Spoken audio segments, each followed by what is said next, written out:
Staying in the division with the Bucs, rookie Jalen McMillan, 100% of the snaps of Baker Mayfield. He should open the season as the wide receiver 3 in an offense that has Mike Evans and Chris Godwin.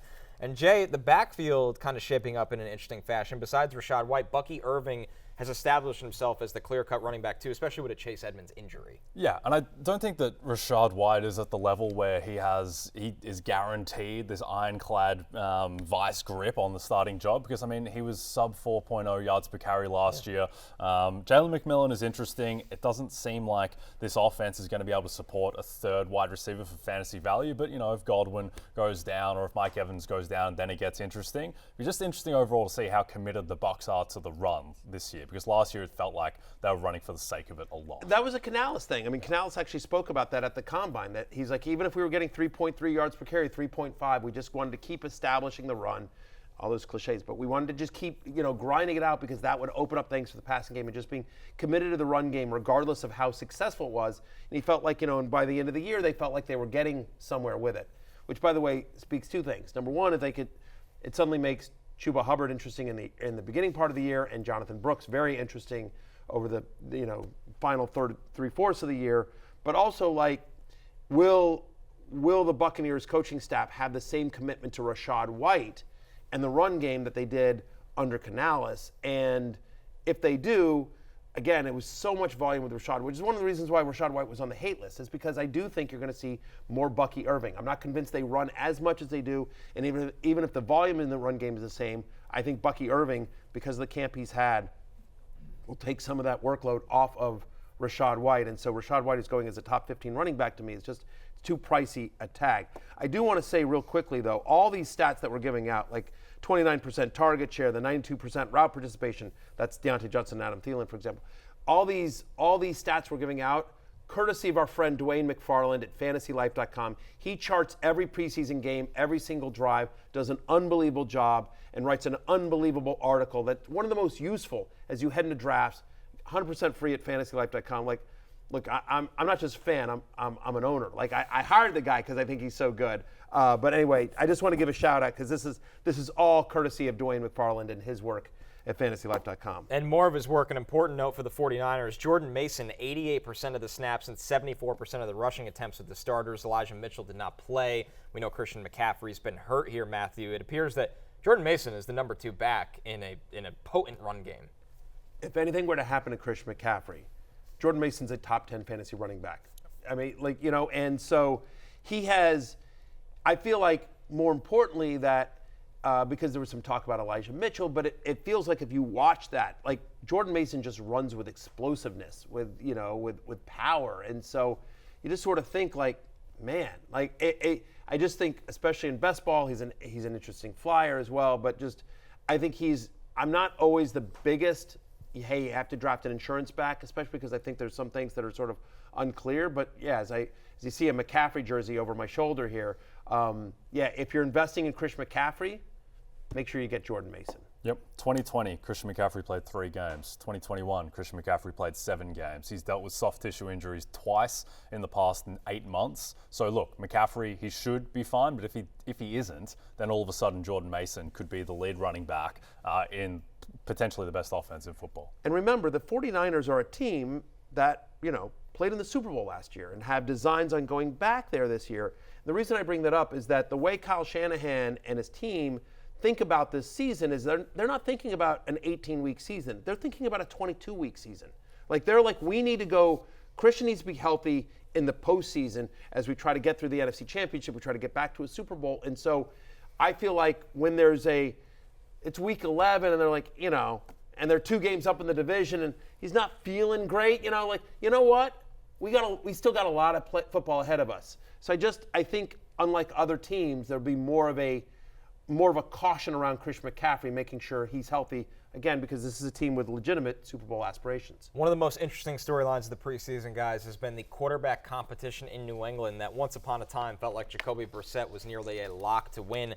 Brissett leaves with a shoulder injury in the first quarter of the final preseason game. And Jay, Drake Maye with a good showing. He's gotten better every stretch of the way throughout training camp in the preseason. 13 of 20, 126 yards and a touchdown. And something we keep talking about on this show, he's just a different level of athlete back there with the mobility. Yep, and I think that is reflected in, to me, the most important stat from Drake Maye's performance last night. 0 sacks. And that might be the most important thing for New England quarterback. And obviously Brissett gets Goes hammered down hard. after the Clobbered, breakdown, and we'll see exactly the extent of his shoulder injury. But look, Drake Maye is going to be the starting quarterback of this team, whether it's in week 1 or whether it's shortly after that. It certainly seems like. Connor, do you think from a fantasy perspective that he elevates any of the wide receivers, or that he could provide fantasy value himself because of what he gives you on the ground? If they put Jalen Polk on the field, that's the guy that gets elevated because there's going to be a connection there between the two rookies. What scares you with Drake Maye from a fantasy perspective, if he has to play out of the gate, is that they play the Jets in Cleveland in the first 3 weeks. I believe they go to San Francisco. They play the Jets again in week 8. They play a ton of really tough teams. Yeah. I mean, they have a murderer's row of defenses. I'm sure Buffalo is in there somewhere. So that's where it gets a little scary if Drake Maye has to play right away. Here's the other thing too, right? Think about that offensive line.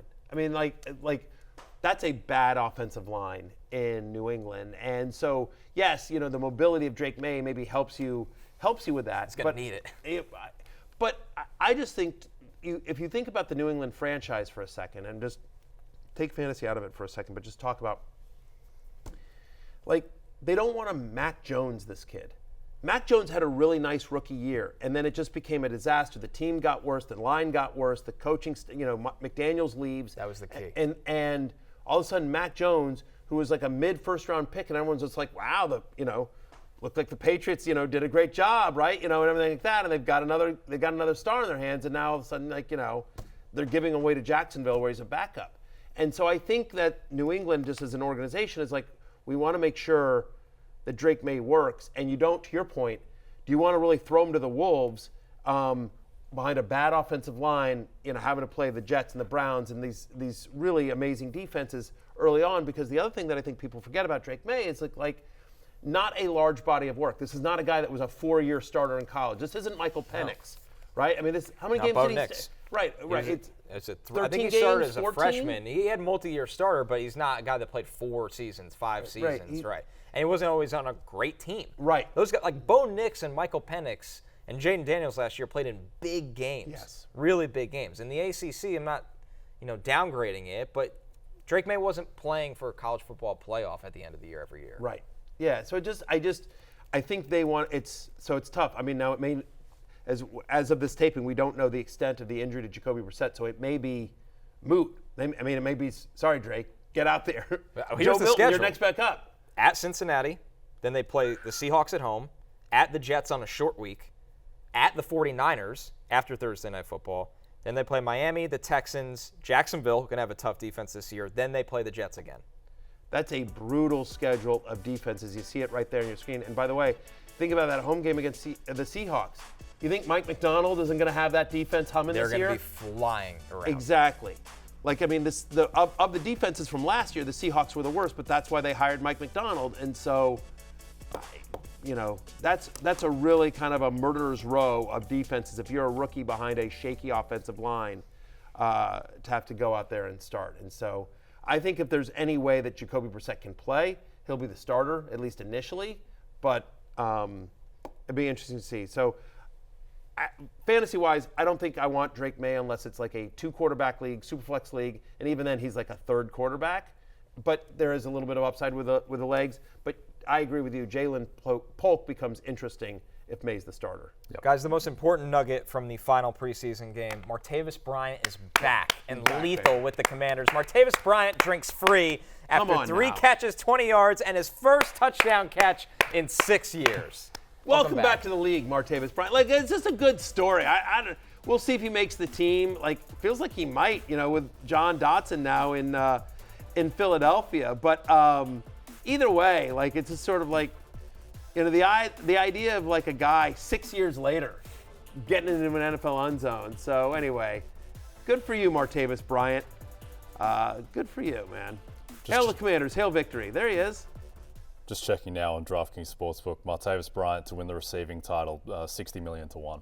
All right, there we go. Could be worth a fly. Maybe $1 Yeah, on that. he's a deep ball threat. Yeah. Well, how much for comeback Yeah, player of that's the the year? one we want to know. I can't talk about that award. It's Kyler Murray this year. We decided. We're getting him home. Let's go, Kyler. Okay, you have a chance to win $1 million in the NBC sweepstakes on Yahoo Fantasy.